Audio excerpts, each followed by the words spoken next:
So for our new assignment, we are going to be working with painting. Let's go down to the bottom and let's double check and make sure that you guys have everything on your vocab finished. So as I'm typing, I want you guys to be double checking your notes to make sure that we have everything correct. So color theory is the study of color. You guys are going to have to be studying color when we get to the painting portion of this assignment. Color wheel is the way to read what colors make others, okay? It is in a radial pattern. So when you look at a color wheel, I'll be able to show you here.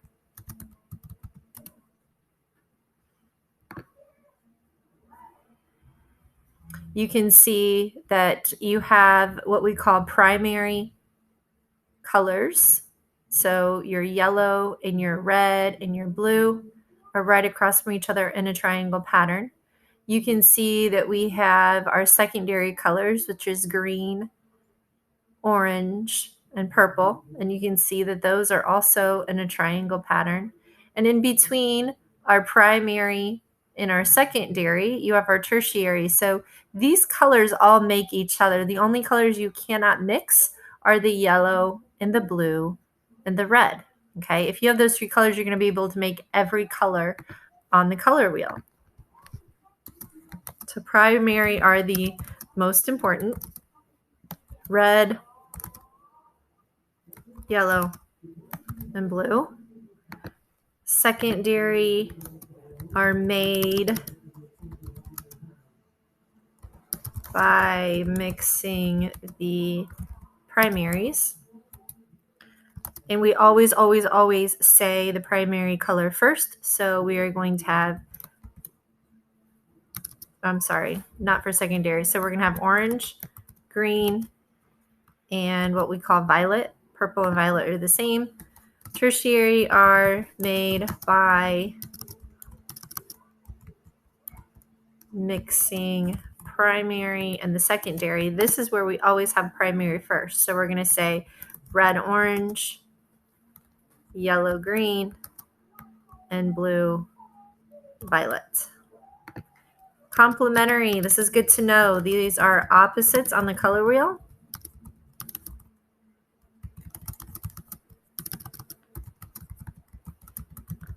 Okay, they do not like each other. So if you try to mix a yellow and a purple next to, or a yellow and a purple together, all they're going to do is turn into brown.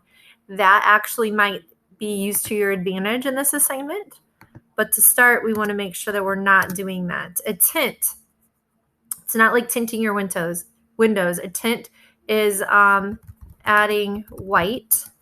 So we can say that they're kind of like pastel colors, okay? Shade is when we add black to the color,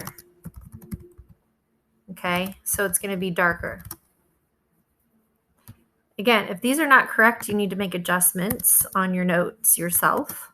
Scumbling, it's almost like a dry brush.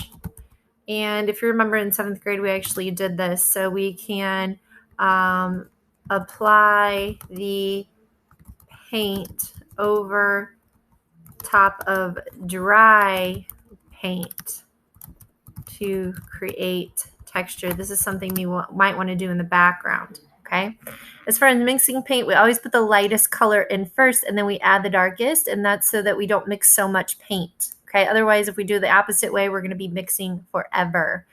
Now that we kind of know a little bit about our colors, let's go ahead and take a look at our project examples, because you guys are going to have to look up some work here.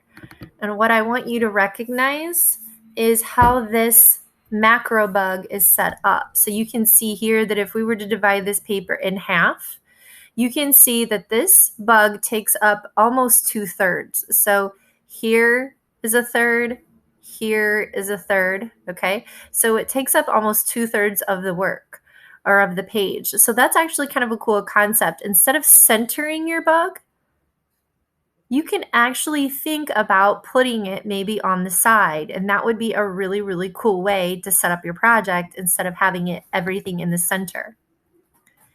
This is also an interesting concept because the bug is at a diagonal. Instead of having it straight forward, yes, it's centered, but it's also at a diagonal. So you might want to think about tilting your bug.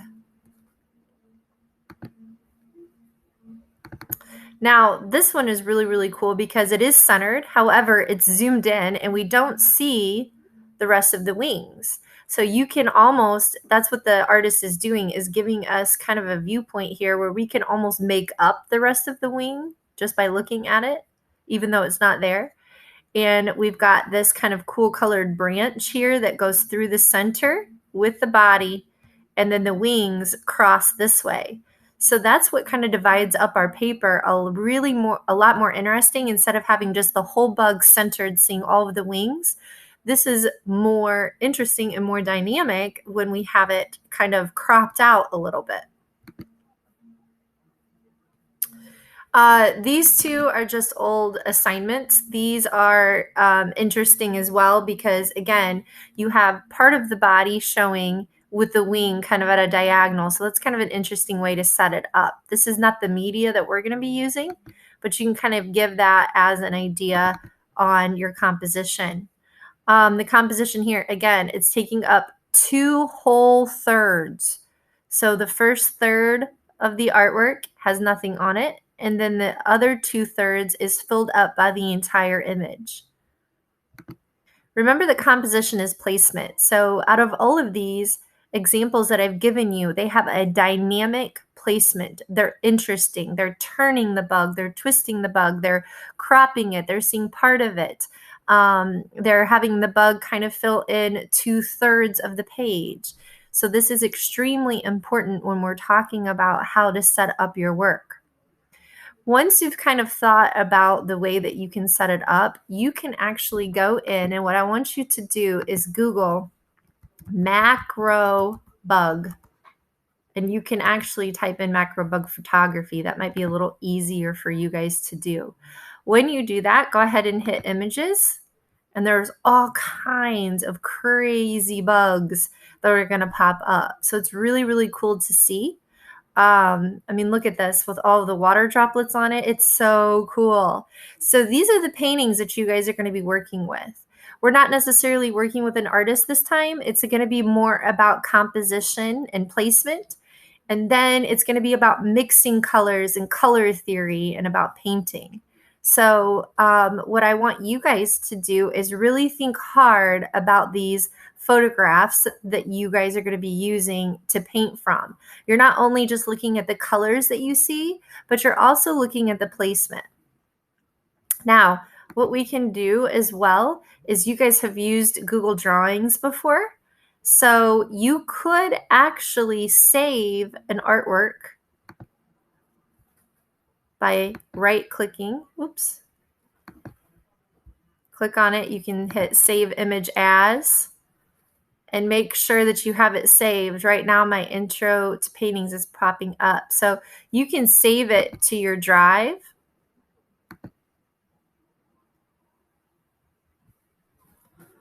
And I'm going to go and I'm going to open up my Google Drawings.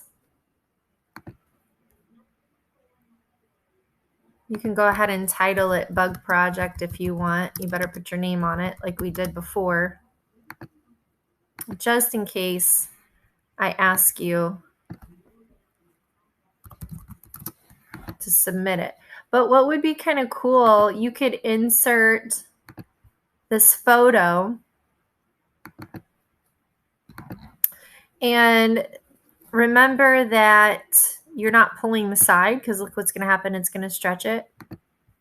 But what you could do is you could really play around with how this is going to get set up on your page. You can tilt it. You can crop it. And our final is going to be kind of a rectangle. Actually, you could choose to do a square if you want. So if you want it to be in a square shape, that would be okay. I could actually crop it any way I want to if I'd like. And maybe that's how I want to draw it on my final. Maybe I actually want to turn it if I want to. Okay. You guys are going to pick two that you like. It could be the same bug, just different ways, or it could be two different bugs. You guys are going to grab your macro bug paper. You're going to fold it in half like a hamburger, and you are going to draw one sketch at the top and a second sketch at the bottom.